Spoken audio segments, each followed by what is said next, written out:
Gálatas 4.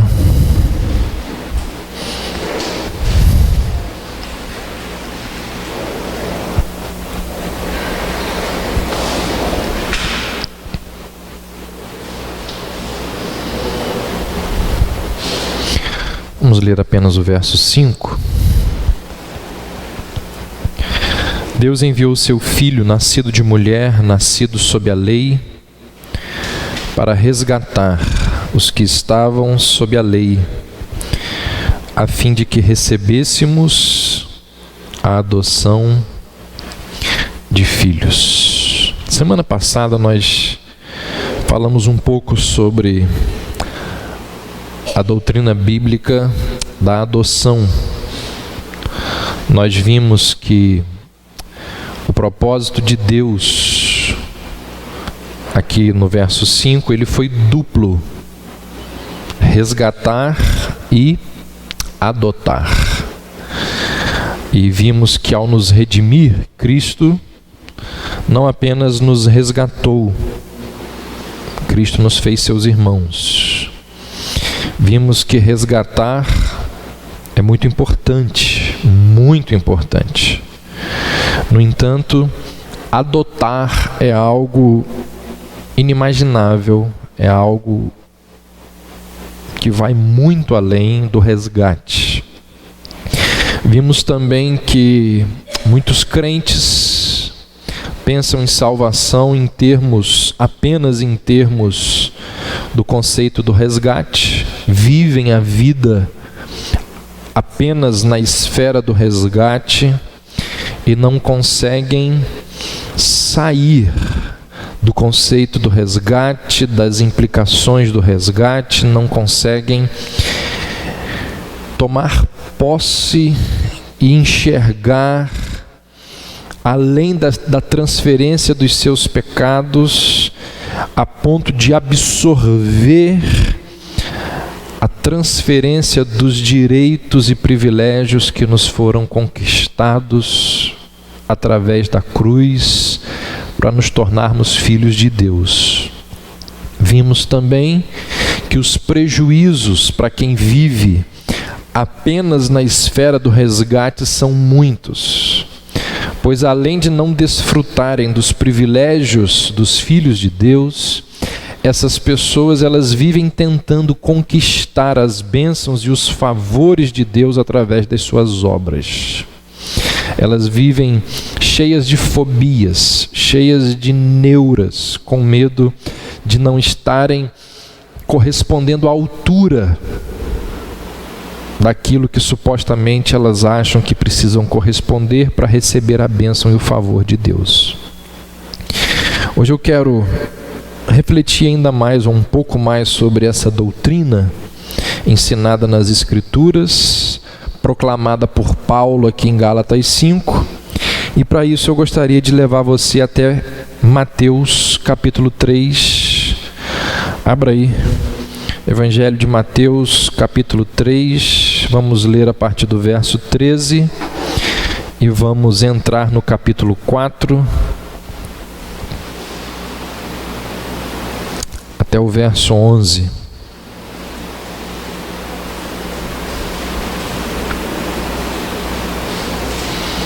Mateus 3, a partir do verso 13, diz: Por esse tempo dirigiu-se Jesus da Galiléia para o Jordão, a fim de que João o batizasse.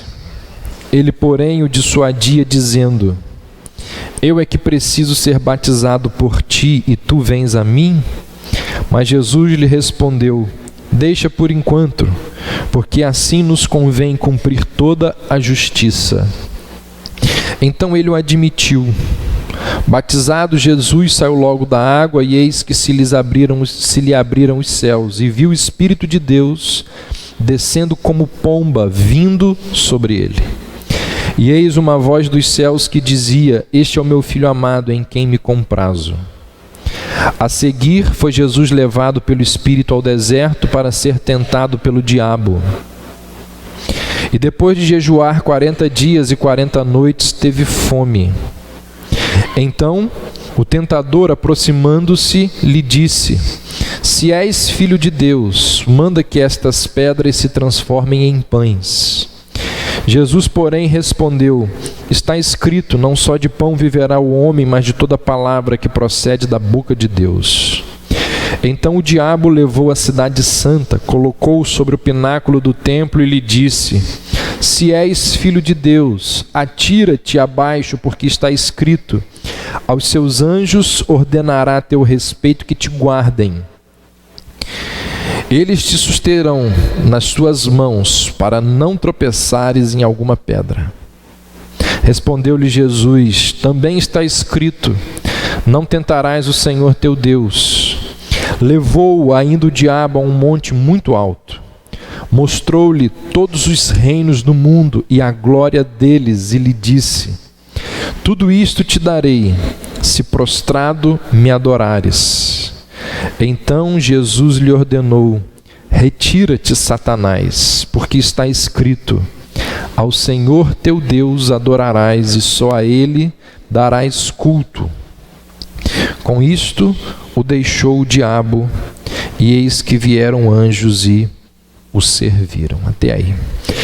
Com exceção da crucificação, o batismo é o único acontecimento da vida de Jesus mencionado nos 4 evangelhos. No entanto, Mateus é o único dos 4 evangelistas que vai registrar esse acontecimento com uma riqueza de detalhes. O que os evangelistas nos mostram, e fica muito nítido no relato, é que o batismo e a tentação são acontecimentos interligados. Por exemplo, aqui em Mateus, aí no verso 1 do capítulo 4, Mateus diz assim: então, algumas versões dizem a seguir.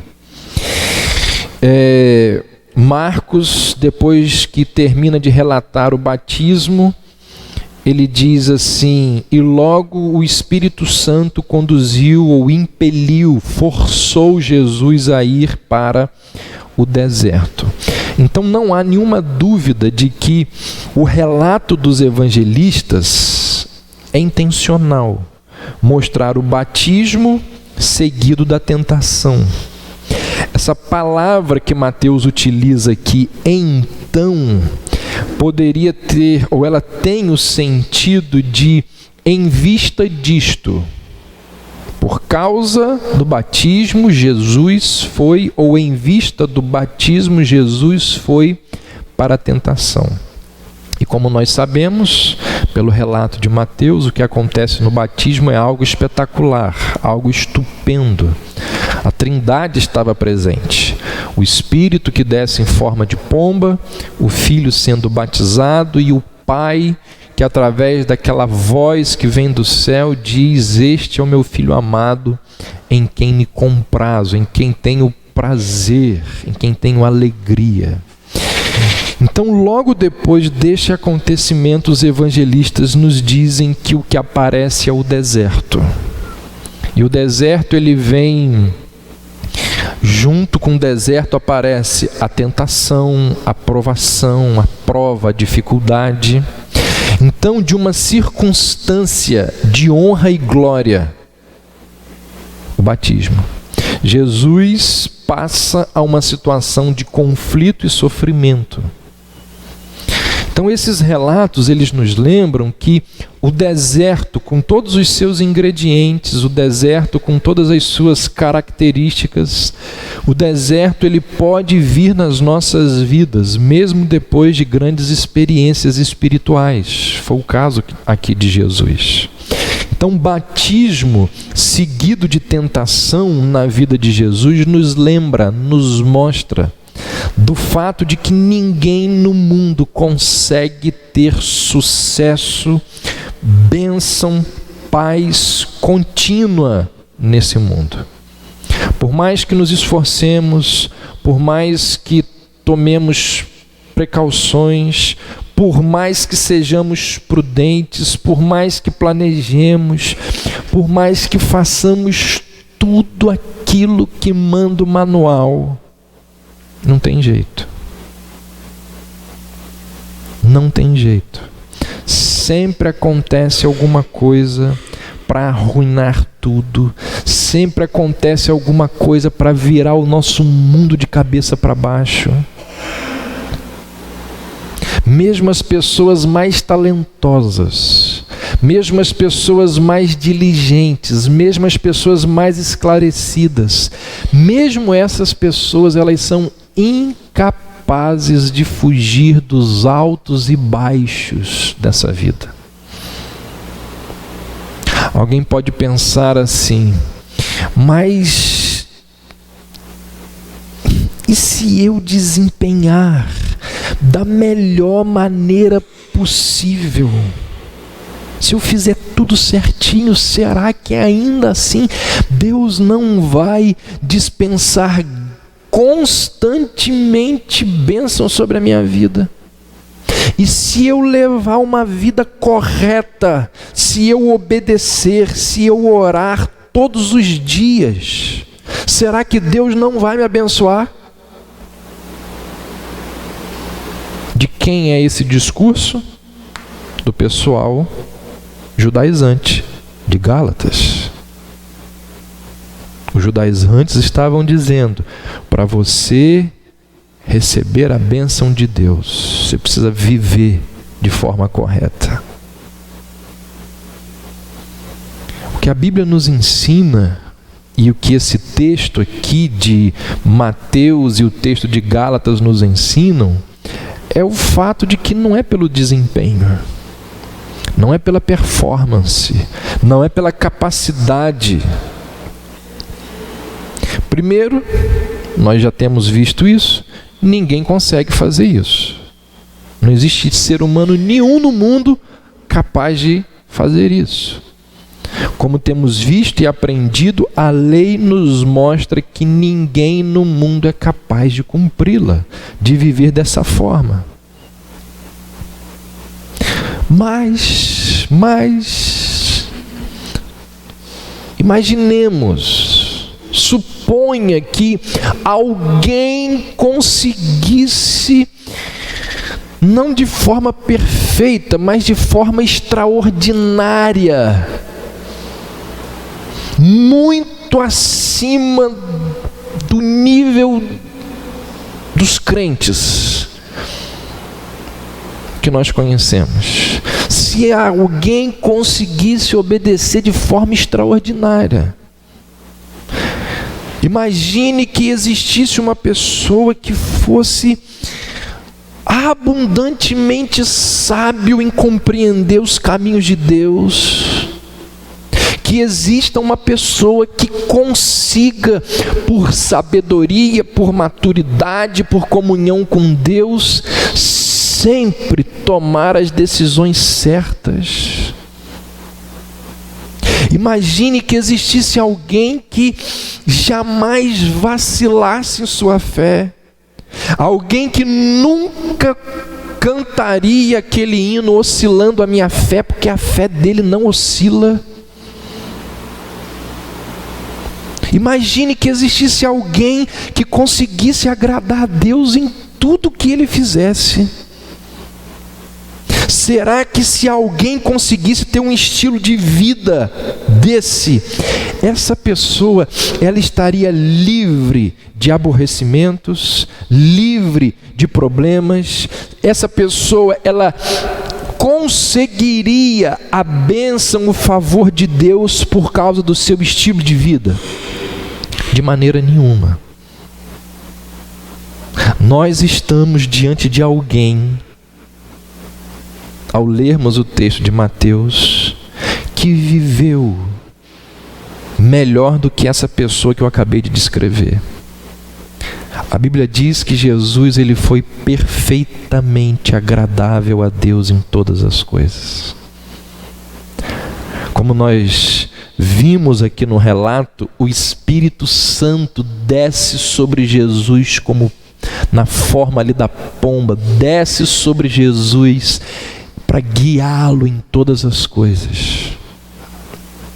O relato do batismo nos diz que Jesus Cristo é amado. Existe afirmação através da voz que diz: esse é o meu filho amado em quem me comprazo. Ele é amado, esse amor é afirmado, ele é capacitado pelo Espírito e é conduzido para o deserto. É amado, é afirmado, é capacitado e é levado para o deserto. Ele vai direto do batismo para um confronto direto com Satanás. Ele sai do batismo e ele vai passar fome. E ele vai ter sede. E ele vai ser tentado. E ele vai passar por situações complicadas. O batismo seguido da tentação nos lembra que ninguém está livre de tentações, de problemas neste mundo. Mesmo que seja filho de Deus. Aliás, eu acho que é exatamente o contrário. Deus costuma usar tentações, problemas, dificuldades para trabalhar no coração dos seus filhos. É exatamente o contrário.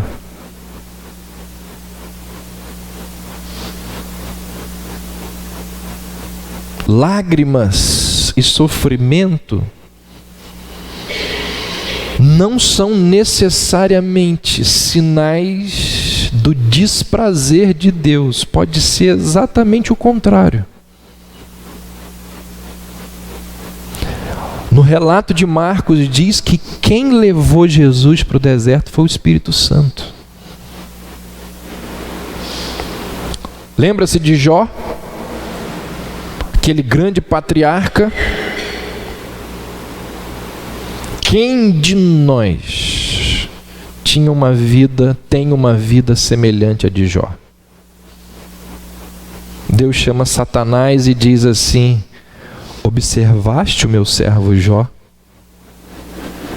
Ninguém há na terra semelhante a ele. Através de Deus sai o seguinte relato: Jó é reto, temente, se desvia do mal. É o próprio Deus que fala isso acerca de Jó. Jó tinha uma vida exemplar, até que tudo que poderia dar errado, dá errado. Ele perde a família, ele perde a fortuna, ele perde a saúde. Aí aparecem os amigos, viram-se para ele e dizem: Jó, a vida é um produto das nossas escolhas, é resultado das decisões que tomamos. E se você vivesse corretamente, Deus não permitiria que todo esse mal viesse sobre a sua vida. Deus, certamente, Jó, Deus está muito bravo com você, por causa das escolhas que você anda fazendo.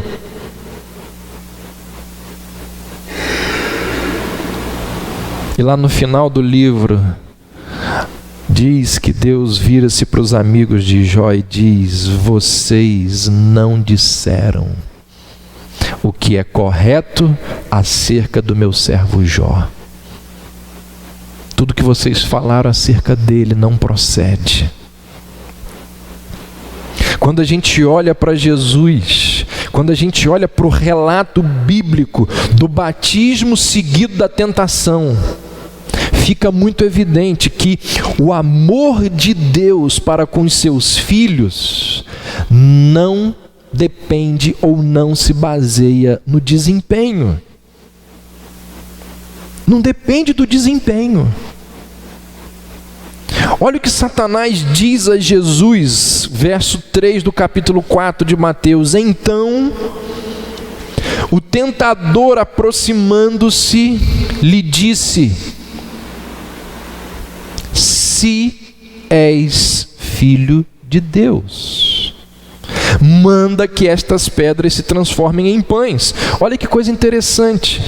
A primeira tentação que Jesus enfrentou não foi a tentação de transformar pedras em pães, num contexto ou num momento em que ele estava faminto e fraco. A primeira tentação não questiona o poder de Jesus. Pedra se transforma em pão. Se ele é filho de Deus, ele tinha poder para fazer isso. Satanás não está questionando inicialmente o poder de Jesus. Satanás está questionando a filiação de Jesus. Satanás diz assim: se és filho de Deus. E Satanás faz esse questionamento logo depois do quê? De Jesus ter saído do batismo, onde lá no batismo ele ouve o quê? Este é o meu filho amado em quem eu tenho prazer.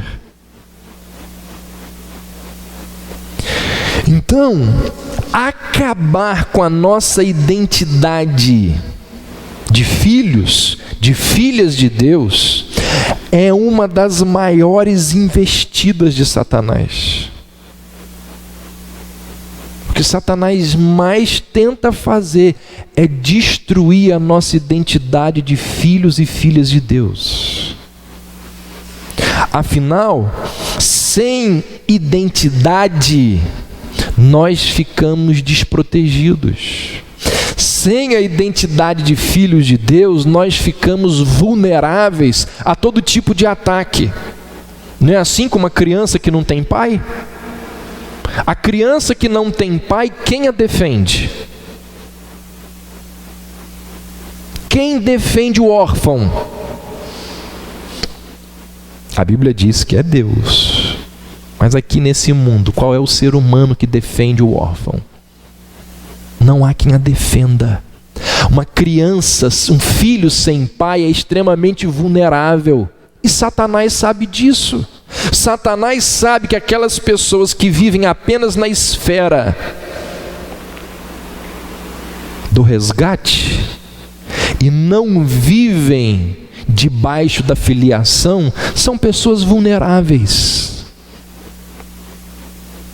Essa tentação de provar quem ele era através da demonstração de poder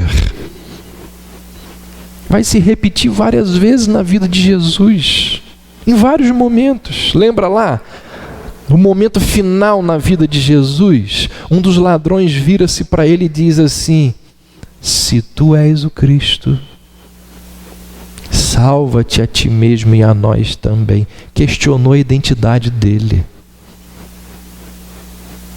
Diante de Pilatos, Jesus pergunta: és tu o Cristo? Porque se você é o Cristo, como é que você está passando por tudo isso e o seu povo está te entregando? Quantas vezes os fariseus questionaram a identidade de Jesus? O questionamento da identidade de Cristo como Filho de Deus acontece em vários momentos da sua vida. E em todas as ocasiões, Jesus consegue responder às propostas sedutoras ou aos ataques dos seus inimigos, certamente porque lá no batismo, ele ouviu aquela voz: este é o meu filho amado em quem eu tenho prazer.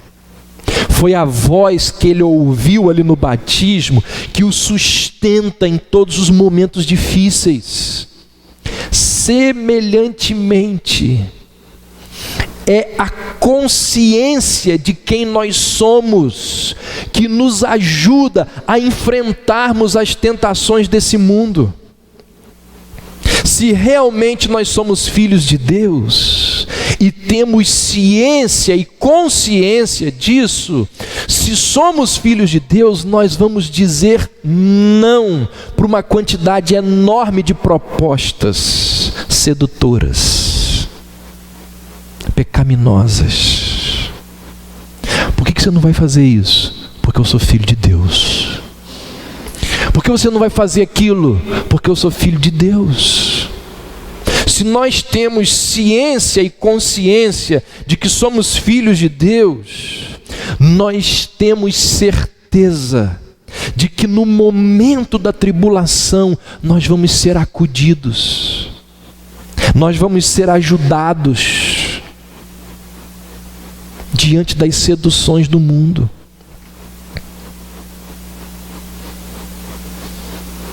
Por que eu não vou ser conivente? Por que eu não vou fazer o mesmo que o outro faz? Por que eu não vou me misturar com aqueles que procedem e têm uma vida errada? Por que eu vou me importar com integridade, com honestidade, com transparência? Por causa da minha identidade. Porque eu sei que eu sou filho de Deus. Agora, se eu ando meio em dúvida se eu sou filho de Deus ou não, os meus atos vão corresponder às minhas dúvidas.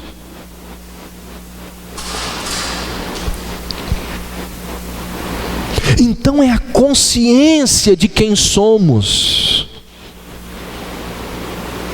que não nos permite termos a mesma postura das pessoas que nos cercam.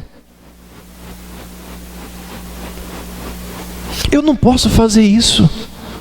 Eu não vou fazer isso. Eu não quero fazer isso. Por quê? Porque eu sou convertido. Porque eu sou filho de Deus. Porque os meus padrões de comportamento são outros. Eu não vou fazer parte do cambalacho da empresa. Mas por quê?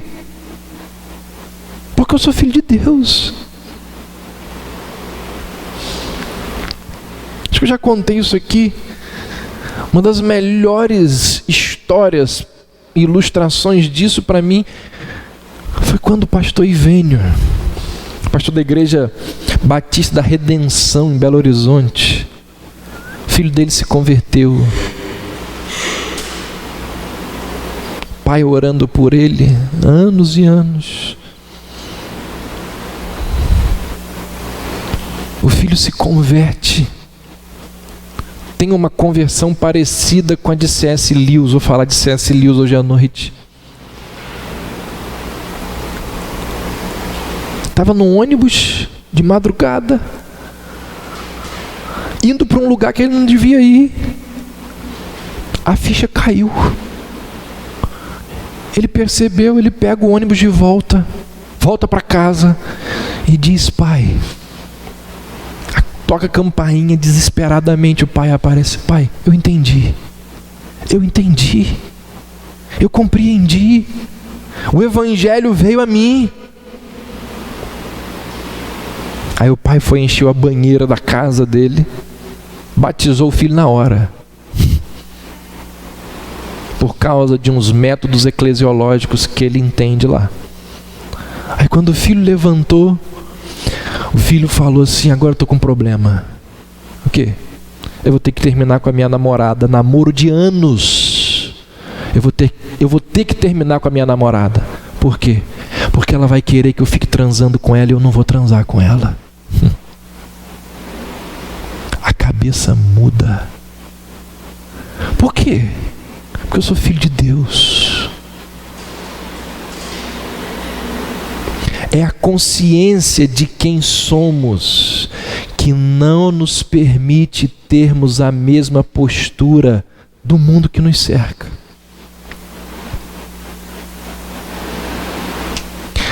Agora presta atenção no detalhe pelo qual eu conduzi vocês de Gálatas até aqui. Presta atenção no momento em que a declaração do pai para o filho acontece. Em que momento o pai vira-se para o filho e diz assim: este é o meu filho amado, em quem eu tenho prazer? Em que momento que essa declaração acontece? No início. Aliás, nem tinha começado ainda o ministério de Jesus. Esse pronunciamento foi feito antes de Jesus fazer qualquer coisa. O que isso nos lembra? Que o amor do pai pelo filho não se baseia na performance ou na utilidade do filho. Antes de realizar qualquer coisa, Deus já o amava. Então, o amor divino, ele é livre de influências externas. O amor de Deus celebra o que nós somos, independentemente do que fazemos ou deixamos de fazer. Como nós vimos na semana passada, nós somos filhos, não somos escravos, não somos servos. Nós não precisamos desempenhar para ganhar o amor de Deus. No momento em que essa declaração é feita, deixa evidente que Deus nos ama, não por algo que nós tenhamos feito. Paulo vai nos dizer que Cristo nos amou quando nós ainda éramos pecadores. E isso é libertador. Saber que o amor divino não depende do meu desempenho, que a graça e a bênção de Deus não está ligada à minha performance. Este é o meu filho amado, foi dito antes do início do ministério de Jesus.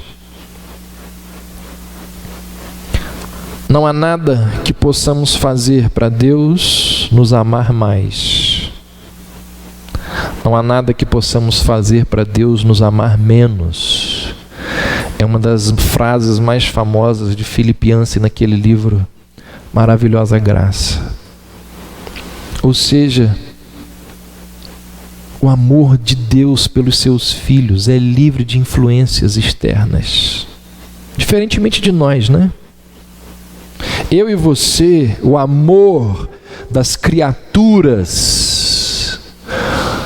umas pelas outras deve-se a algo existente entre elas. Por que nós amamos uns e não amamos outros? Alguma coisa nos levou a amarmos aquilo que amamos. Mas o amor de Deus não é assim. O amor de Deus, ele é gratuito, ele é espontâneo, ele não é causado por absolutamente nada. Não há nada em nós que possa atrair, impulsionar o favor ou o amor de Deus em nossa direção. Olha o que diz o texto de Deuteronômio 7. O Senhor não se agradou de vós, nem vos escolheu, porque fosseis mais numerosos do que todos os outros povos, pois éreis menos numerosos do que qualquer outro povo. Mas o Senhor vos tirou com mão forte, vos resgatou da casa da escravidão, da mão do faraó, porque vos amou e quis manter o juramento que havia feito a vossos pais. Então, a única razão pela qual Deus ama alguém se acha na sua vontade soberana, não por algo que fazemos ou porque deixamos de fazer. Paulo diz em Gálatas 4:5: Deus enviou seu Filho, nascido de mulher, nascido sob a lei, para resgatar os que estavam sob a lei, a fim de que recebêssemos a adoção de filhos. Em 1989, a Armênia sofreu um dos maiores terremotos da história. E esse terremoto durou apenas 4 minutos. Tempo suficiente para arrasar aquele país. Mais de 30 mil pessoas morreram em 4 minutos.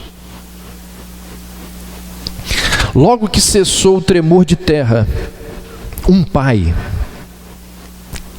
corre da casa dele e vai na direção da escola do seu filho, a fim de resgatar o filho, de procurar o filho. E quando ele chega ali e ele olha para aquela escola, não existia mais escola. O prédio tinha nivelado-se ao solo. E quando ele olha para aquele monte de tijolos, de pedras, de ferros retorcidos, ele pensa assim: já era. Mas ele vai contar depois que ele lembrou-se de uma promessa que ele vivia fazendo para o filho, e ele dizia sempre para o filho: olha, filho, aconteça o que acontecer, eu sempre estarei perto de você. E ele disse que aquela promessa que ele fez ao filho o impulsionou a localizar a área onde ficava a sala de aula do menino e começou a remover os escombros. Os pais que chegaram depois, lamentando, chorando pelos filhos, virou-se para aquele pai e disse: olha, não tem mais jeito, estão todos mortos, é tarde demais, não tem mais o que fazer. Mas aquele pai continuou tirando aqueles escombros, puxando para lá, para cá. Os policiais chegam e dizem para ele: olha, não tem jeito. Tentaram tirá-lo dali, mas ele continuou ali puxando ferro, pedra. E aquele pai, na sua busca, impulsionado pela promessa que fez ao filho, escavou 8, 16, 32, com intervalos para descansar, 36 horas. As mãos sangravam, ele exausto, mas ele permanece, por causa da promessa que fez. O que eu estou contando não é filme, gente. 38 horas depois, 38 horas exaustivas de trabalho, ele ouve uma voz. E ele grita: Arman! Arman! E o menino, do outro lado de uns tijolos, ele diz: Pai, Pai, eu falei para os meus colegas que eles não deviam se preocupar. Eu disse para eles que se o Senhor tivesse vivo, o Senhor vinha me buscar. Porque o Senhor tinha prometido para mim, o Senhor lembra?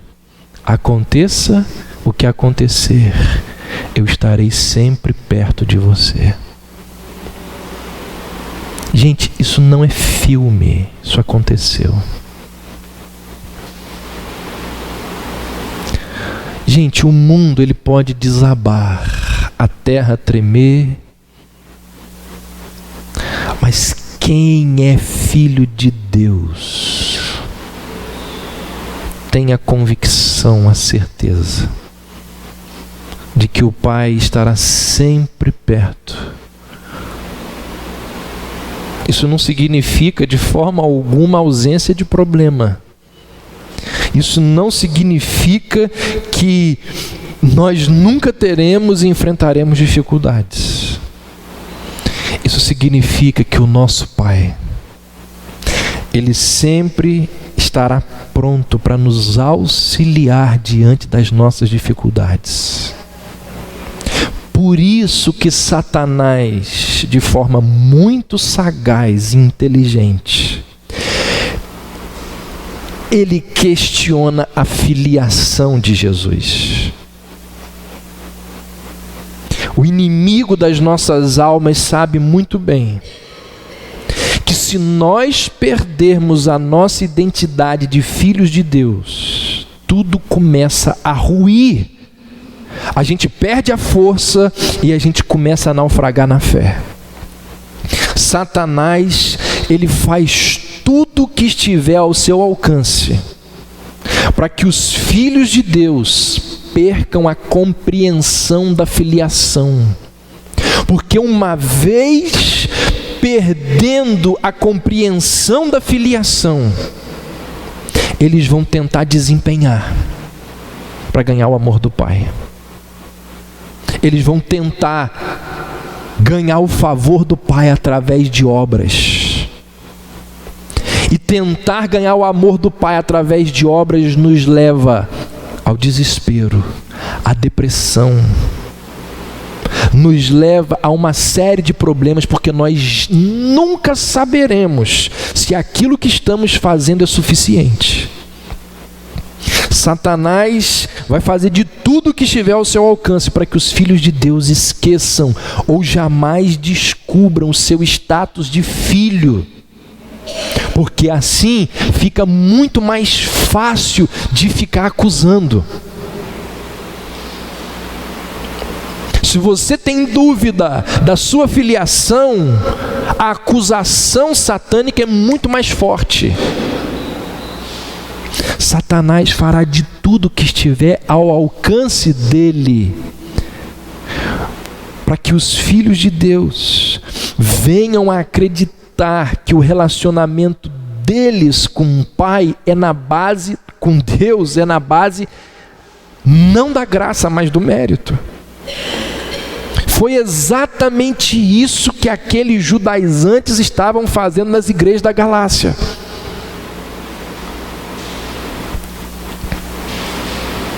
Um dos versos mais famosos do Evangelho de João se encontra logo no primeiro capítulo, quando João diz acerca de Jesus: veio para o que era seu, os seus não o receberam, mas a todos quantos o receberam, deu-lhes o poder de serem feitos filhos de Deus, a saber, aos que creem no seu nome.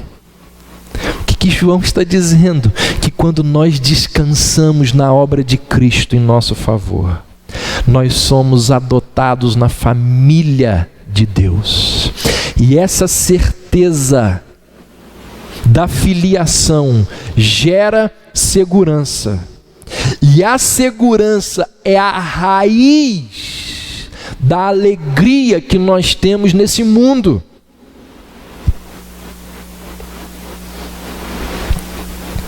J.C. Ryle, bispo anglicano na cidade de Liverpool, ali no século XIX, tem muita coisa excelente produzida e traduzida para o português sobre essa questão da certeza que o Filho de Deus precisa ter sobre a sua filiação. Ele diz assim: a segurança vai longe em libertar o Filho de Deus.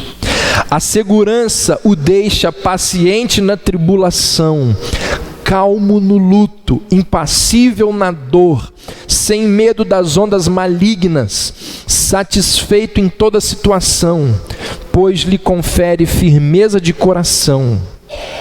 A segurança adoça suas xícaras amargas, diminui os fardos de suas cruzes, aplana os terrenos irregulares por onde ele viaja e ilumina o vale de sombras da morte.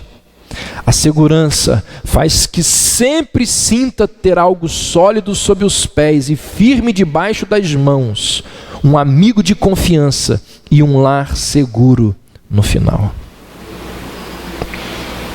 Meus irmãos, Satanás, ele tentou desviar Jesus do caminho, mentindo sobre o status de filho de Deus. Então eu repito, essa é uma das principais ferramentas do diabo. Não deixar você viver na esfera da filiação. Já que ele não pode mais impedir que você se converta, porque você foi resgatado por Deus, ele vai tentar fazer com que você viva longe da ideia da filiação. E não são poucas as pessoas, inclusive dessa igreja, que vivem apenas na esfera do resgate.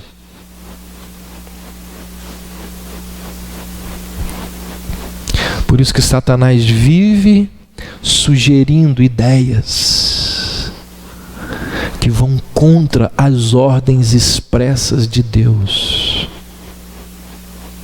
Satanás vive afirmando coisas que contradizem a palavra de Deus. Não foi assim lá no começo? Quando ele se vira para Adão e Eva e disse: é assim que Deus disse? Contestando o caráter divino, colocando em dúvida a palavra de Deus. Quando o pai vira-se para o filho e diz: este é o meu filho amado, em quem me comprazo. Dias depois, Satanás vira-se e diz: se és filho de Deus. Eu encerro lembrando o seguinte: como foi que o Filho de Deus, como foi que Jesus Cristo resistiu aos ataques satânicos? Ele amarrou Satanás? Ele entrou em batalha e utilizou as ferramentas propostas pelo movimento de batalha espiritual? Gente, Jesus resistiu a Satanás usando as Escrituras, somente as Escrituras. Como que nós resistimos aos ataques satânicos? Resistimos usando as Escrituras. Mas só pode usar as Escrituras quem conhece as Escrituras. Quem não conhece as Escrituras apanha do diabo. Quem não conhece as Escrituras vive uma vida não de filho, de servo. Quem não conhece as Escrituras vive mal. Quem não conhece as Escrituras incorre, caminha e vive em erro. Quem disse isso? Jesus. Errais por não conhecer as Escrituras. Satanás resistiu aos ataques do diabo utilizando as Escrituras. Como que você vai resistir aos ataques do inimigo se você não conhece as Escrituras? Semelhantemente, ao lutarmos contra as mentiras e insinuações do maligno, o que nós podemos fazer?